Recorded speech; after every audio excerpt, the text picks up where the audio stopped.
Continuamos.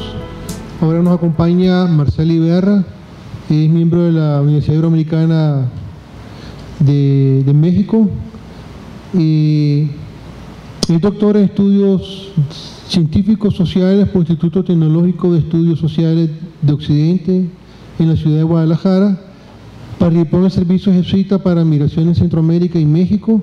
Actualmente forma parte del Consejo Consultivo del Instituto de Estudios de Divulgación sobre Migración de América Central y también es miembro del Consejo de Consulta del Instituto de Derechos Humanos y Universidad de Curía de la Universidad Iberoamericana de Puebla.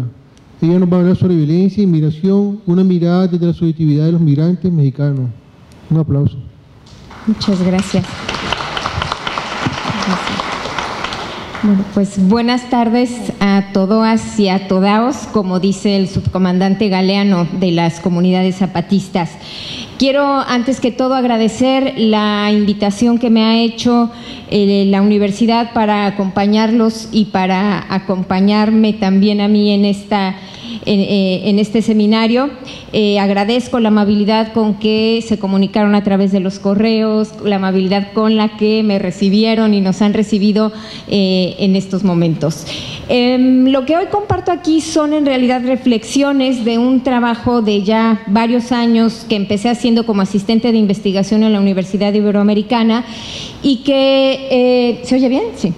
Y que… empezó pues recorriendo las comunidades de Puebla, del estado de Puebla en México, en donde nos encontramos la enorme cantidad de migrantes que empezaban a salir o que ya salían a finales de la década de los 90 hacia los Estados Unidos. Durante todos estos años he trabajado la migración de Puebla hacia los Estados Unidos, particularmente Nueva York, y en el camino pues he ido recogiendo información, a veces de manera individual, a veces en equipos de investigación, y bueno, parte de lo que traigo aquí forma parte del trabajo hecho durante estos años.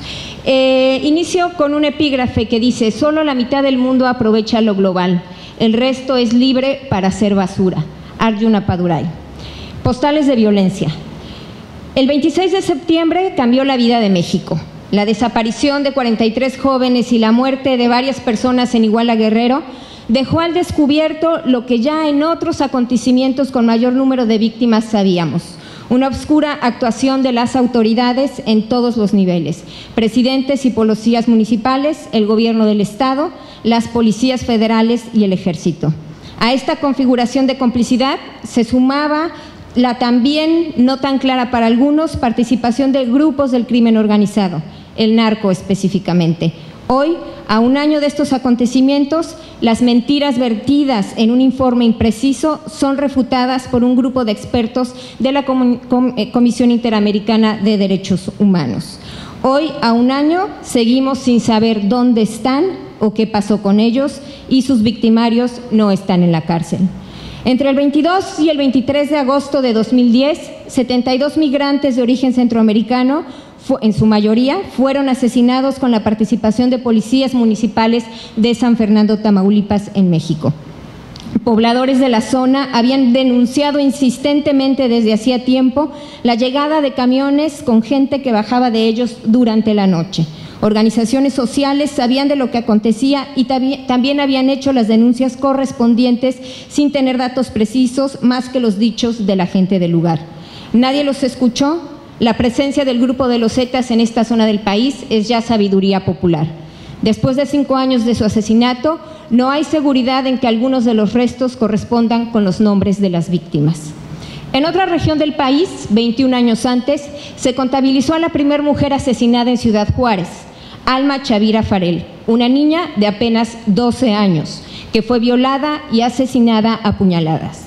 A ella le siguieron cientos y miles de mujeres encontradas en Tamaulipas, el Estado de México, Baja California, Nuevo León, Coahuila, Guanajuato, Puebla, Jalisco. El padre Solalinde ha dicho en varios espacios: México es una fosa común. El Registro Nacional de Datos de Personas Extraviadas o Desaparecidas del Sistema Nacional de Seguridad Pública reporta que 7,185 mujeres están desaparecidas en México. Casi la mitad de ellas es menor de edad. El 52% de los casos han ocurrido en lo que va del actual sexenio del presidente Enrique Peña Nieto. Esta misma base de datos reportó en 2014 la existencia de 22.611 personas no localizadas, de acuerdo a lo que reporta Amnistía Internacional. El 72% de las personas que actualmente se encuentran desaparecidas son varones. Corrupción, impunidad, silencio. Estas son 3 postales que muestran el contexto en el que mexicanos y migrantes centroamericanos viven diariamente. Quiero decir que México y muchos mexicanos no somos su clase política. Me parece que esto es importante afirmarlo en cualquier escenario nacional o internacional, y agradezco que David, que ya habló hace un momento, y que María Teresa también lo hizo hace rato, den muestra de ello. Algunos apuntes iniciales. Enfrentamos un escenario de violencias múltiples, en donde los perpetradores ya no están representados por un solo actor. Se mueven entre lo lícito y lo ilícito. Rosana Reguillo, quien ha sido una estudiosa desde hace mucho tiempo de las violencias, habla de violencias paralegales. Pertenecen al Estado, a los partidos políticos, a la sociedad civil, a empresas transnacionales, especialmente también a los medios de comunicación, al crimen organizado, e instauran sus propias lógicas de dominación.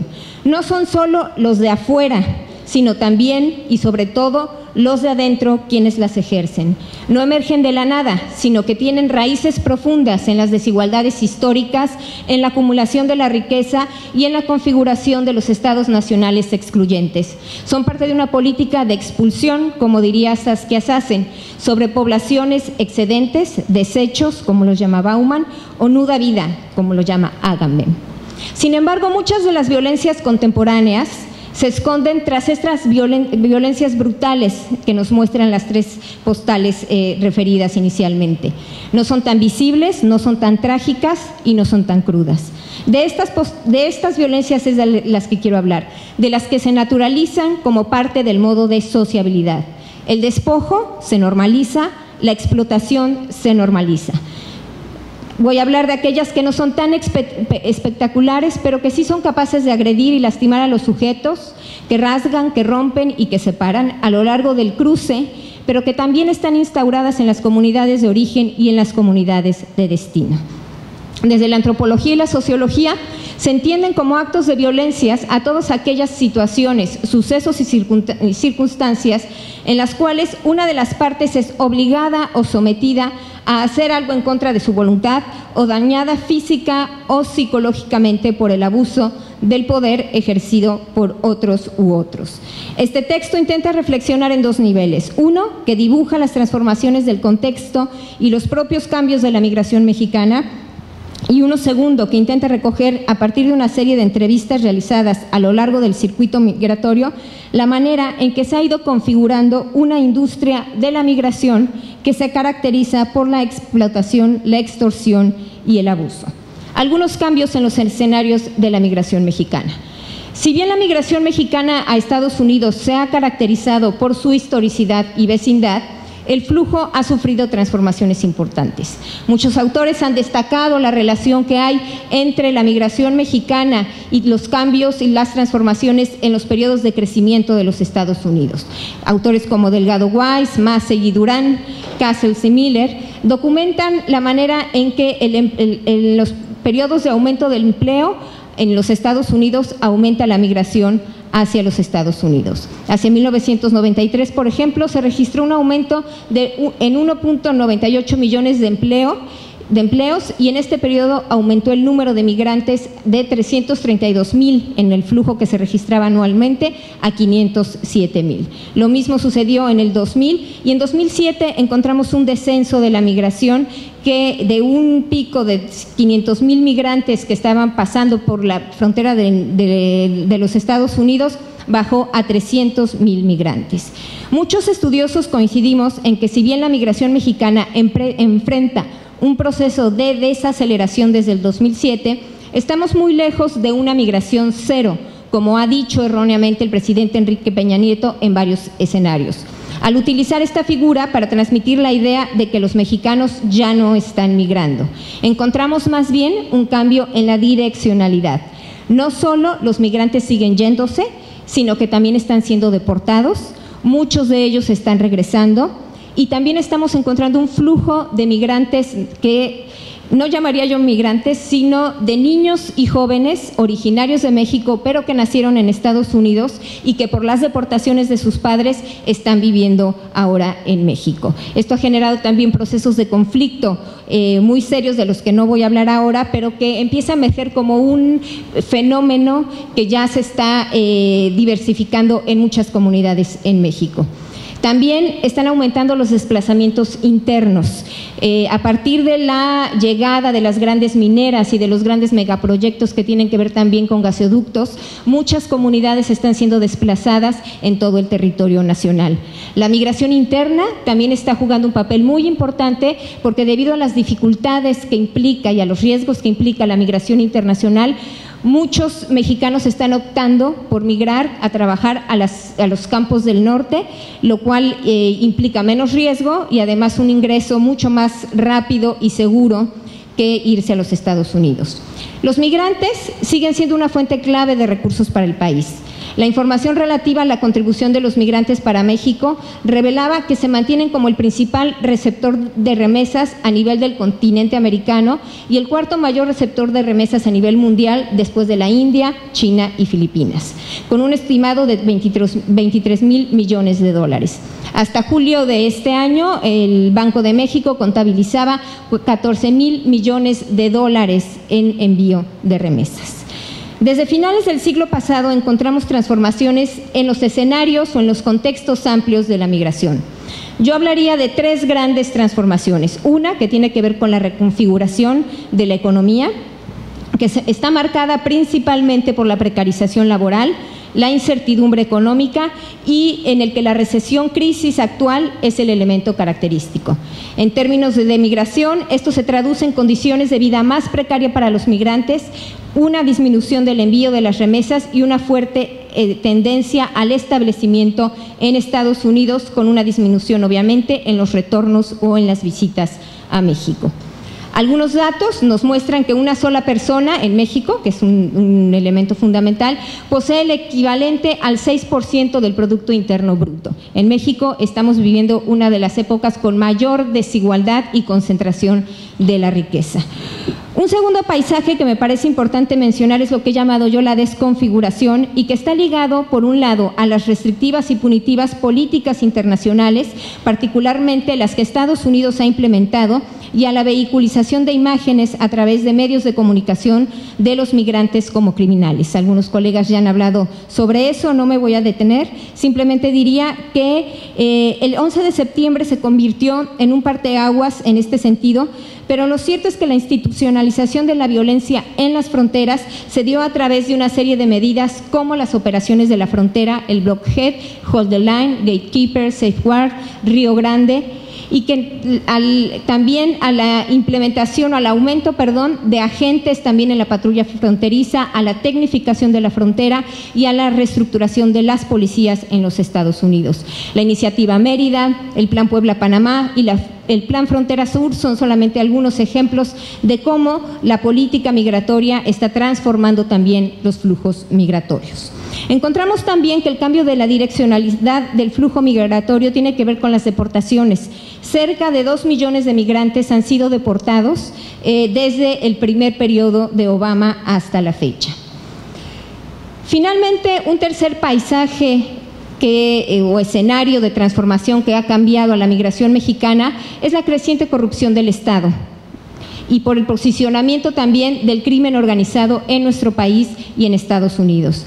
En términos migratorios, se refiere a la transformación de las redes de migración que hace décadas estaban conformadas por un enganchador o algunos coyotes o polleros que en muchas ocasiones eran gente de las comunidades. Podríamos plantear que la guerra contra el narcotráfico, iniciada por Felipe Calderón en 2007, detonó una serie de procesos ligados al incremento de la violencia hacia los sujetos más vulnerables dentro del territorio. No solo los migrantes centroamericanos, sino también las poblaciones mexicanas han sido víctimas de este proceso. Si bien existen estructuras históricas vinculadas a la vecindad con Estados Unidos, sin lugar a dudas la operación Intervención tuvo un gran impacto en la estructura del crimen organizado, transformando redes de poder locales en redes transnacionales de violencia. El crimen organizado ha superado la gestión del Estado y lo ha amalgado a su propia lógica. Complejidad, diversidad, sofisticación, visibilización y tecnificación es lo que hoy caracteriza a las redes del crimen organizado. Me voy a referir en este apartado que he denominado yo formas de violencia de los circuitos transnacionales en la industria de la migración, a diferencia de lo que María Teresa dibujó como estas formas de solidaridad que atienden a los migrantes, que los acompañan, que los fortalecen, que los cuidan de alguna manera y que luchan también por sus propios derechos, que los hacen visibles. Voy a hablar de lo que es la industria de la migración y que vendría siendo el otro lado, pues, de la moneda de lo que tiene que ver con los migrantes, es decir, cómo están organizados, quienes de alguna manera se benefician de los migrantes y, por supuesto, de su vulnerabilidad.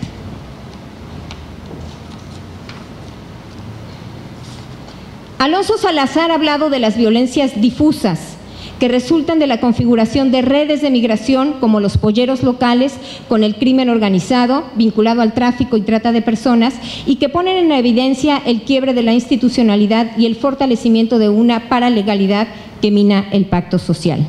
Al hablar de los migrantes, nos tenemos que referir a la industria de la migración.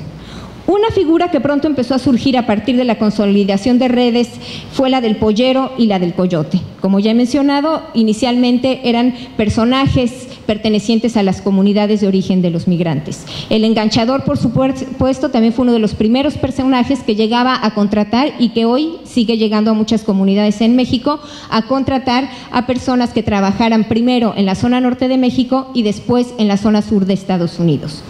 Una figura que pronto empezó a surgir a partir de la consolidación de redes fue la del paquetero, el personaje que traía y llevaba productos, bienes como ropa, juguetes, cartas, planos de casas o dinero a lo largo del circuito. Esta figura de paquetero ha sido fundamentalmente para mantener los vínculos familiares y comunitarios. Sin embargo, la figura comercial de paquetero, que son las grandes mensajerías y las empresas a través de las cuales se envían remesas, ha logrado sacar gran jugo de este ejercicio fundamental de estar conectados y de la necesidad de enviar dinero de forma segura.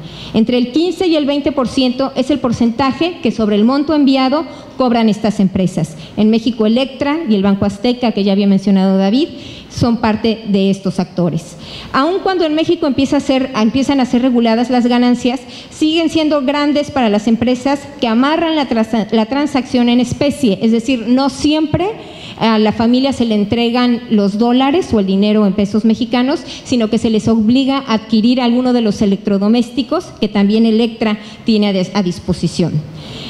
O también se les paga a un tipo de cambio mucho más bajo. En la frontera, diversos personajes viven también de la migración. En algunos casos, los taxistas están en relación con redes de polleros y coyotes, y en algunas ocasiones son quienes le bajan al pollo, según dicen. Es decir, lo remiten a otro pollero y no con el que hicieron el contacto inicial. Un taxista entrevistado en la frontera nos decía: no, aquí todos abusan de los migrantes, todos. A mí me tocó llevar a un señor que me contó que lo tenían encerrado y uno de los polleros le dijo que si quería comer, que le diera dinero y que él le iba a comprar algo. El señor le dio 50 pesos y le trajo unas papas y un refresco y le decía que eso habían costado. Todos le sacan lo que pueden. También en las ciudades fronterizas los migrantes llegan a la casa de huéspedes. Este trayecto de la parada del autobús a la casa de huéspedes puede convertirse hoy en día en un viacrucis para quien intenta pasar. La confabulación entre los dueños de casas de huéspedes, taxistas, choferes de camiones, dueños y los choferes de las vanes, que son las camionetas que los acercan a la línea, permiten mantener información sobre quiénes llegan a la localidad y el momento en que pueden ser interceptados para su secuestro. Presumiblemente, los teléfonos están intervenidos permanentemente, incluso los teléfonos públicos. Para los gobiernos locales, también de las ciudades fronterizas, los migrantes son vistos como negocio, como una parte fundamental de la economía. Así lo señalaba el presidente municipal de Sázabe, de una localidad fronteriza. Básicamente ha sido la economía de este pueblo, al referirse a los migrantes. Los migrantes han sido la economía de este pueblo. En varios años, por decir de 10 años para acá, ha sido lo fuerte de la economía en nuestro municipio, porque es un centro de concentración de las gentes que pasan por aquí y ha sido muy importante para nosotros. El que nuestros connacionales crucen por aquí, aquí se les da hospedaje, se les da comida y se les brinda el transporte. El transporte se ha ido organizando, haciendo líneas de transportistas, uniones de transportistas. Hay unas por medio de la CNOP o por medio del PRI. Hay unos que se organizan en esta unión de transportistas, ¿no? Las venes o las camionetas a veces meten 30 personas y les cobran el viaje por igual. Por cada apoyo son 100 pesos, a veces es más si hay poca gente. Otros personajes son los vendedores que tienen en sus puestos el kit del migrante con productos necesarios para el cruce. Chamarras, gorras, botas, cantimploras, botellas de agua, galletas, guantes, bufandas, antídotos para las picaduras de serpiente. El médico local que atiende a quienes regresan deshidratados o enfermos. A veces les cobra, a veces no les cobra. El guía es la persona que acompaña a los migrantes a la frontera y los dirige durante el cruce. Si el guía es bueno, pueden llegar rápido, pero si es inexperto, pueden hasta perderse.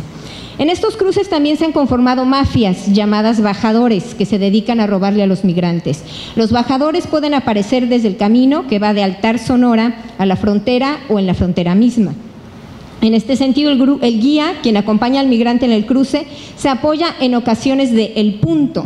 El Punto es un personaje que avisa cuándo es posible cruzar. Generalmente el punto es un niño o es un jovencito. Y él se encuentra en la línea porque también puede avisar si hay bajadores en la zona. Una figura de reciente aparición y que surge justamente por este aumento de la vigilancia en la zona fronteriza y que ha obligado a realizar los trayectos por zonas de propiedades privadas es la del cobrador. Se trata por lo general de los dueños de las tierras que tienen limitación con la frontera norte, que cobran al migrante por cruzar su propiedad. El costo, según nos recibió un migrante, puede ser de entre 50 y 100 dólares, a veces mucho más. De esta manera pueden seguir su camino hacia la frontera. Los narcotraficantes, como bien sabemos, también sacan su tajada. Ya estando ahí, cobran unos 500 o 1,000 dólares por el pollo. El caso de los 72 en Tamaulipas es un ejemplo de los extremos a los que llega la presencia del crimen organizado. En este sentido, el precio del cruce ha crecido significativamente en la última década. Todavía entre 1998 y 2001, cuando yo empecé a recorrer esta zona de comunidades en Puebla, el pago oscilaba entre 1,500 y 2,000 dólares. Quienes cruzaban por línea pagaban más, quienes cruzaban por lugares peligrosos pagaban menos. Un cruce desde el centro de México se puede establecer hasta en 6,000 dólares y muchas veces se corre el riesgo del secuestro. Si alguno de los migrantes llega a ser secuestrado, una cantidad similar se les pide a sus familiares en los Estados Unidos. Otras personas fundamentales son las dueñas o dueños de las casas de huéspedes en donde se hospedan los migrantes. Muchas veces apoyan también a los migrantes que no tienen dinero para pagar la comida. Doña Marta, que empezó en 1996 como dueña de una casa del migrante, nos narra cómo ha ido disminuyendo también la migración por esta zona. Y ella dice, pero aquí en México todos han tratado de acabarse este negocio, los muerden mucho. Mire que aquí hay en la plaza, si se ponen a fijarse, están los robagentes, otros les llaman bajadores. Y así, bueno, el relato es sumamente largo y nos va dando cuenta pues también de los conflictos que hay entre las diferentes bandas que luchan por quedarse con alguno de los migrantes. En las comunidades rurales, es decir, en las comunidades de origen o de retorno de algunos migrantes, es muy común también que reciban llamadas por supuestos secuestros de sus familias. Entre 3,000 y 5,000 pesos es el dinero que se solicita para que sea depositado inmediatamente en la cuenta. Aquí es en pesos porque se extorsiona a la familia que está en México. Las cajas de ahorro y las financiadoras también han encontrado en las remesas de los migrantes la oportunidad de aumentar sus ganancias. Así es el caso más visible en los últimos años de la financiadora Cofía en México, que defraudó a muchos mexicanos, pero sobre todo gran parte de ellos eran migrantes. La mamá de uno de ellos nos dice, yo no invertí en nada de eso, solo lo que mi hijo hace es lo que yo hago, pero mi prima sí. Ella sí perdió el dinero de más de 5 años que le mandaba su hijo. Pero también el migrante se ha convertido en la caja chica de muchos gobiernos. En México y en otros países se ha popularizado el programa 3x1, que consiste en que por cada $1 que el migrante da, el gobierno estatal y federal dan $1 más, el municipal también. Y que lo que busca es promover la inversión migrante, la inversión en obras públicas o en proyectos productivos.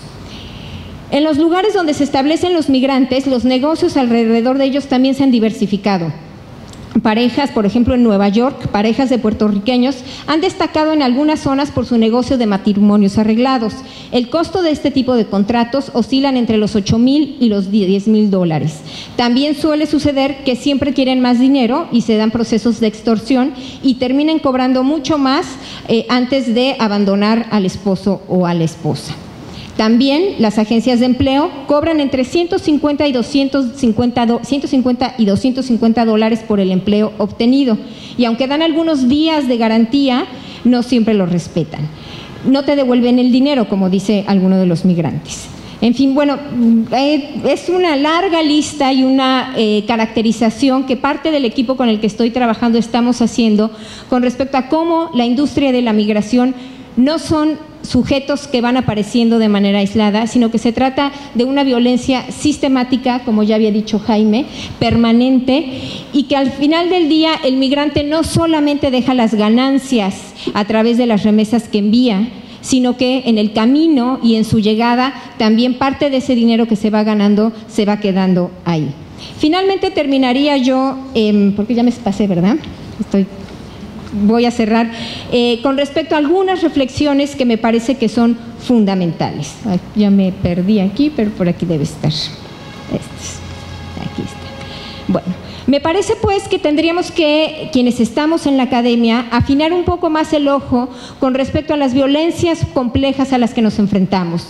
Encontramos una estructura, una industria de la migración que se articula con formas legítimas e ilegítimas, y que no siempre es muy fácil atacarlas, ni entenderlas, ni comprenderlas. Estamos también ante una normalización de violencias, ¿sí? Y creo que queda una discusión pendiente con respecto al modelo neoliberal que genera mucho mayor exclusión y que está generando nuevas formas de despojo, entre ellas las que sufren los migrantes. Yo lo dejaría ahí y ya no quiero seguir porque si no, nadie me para. Gracias.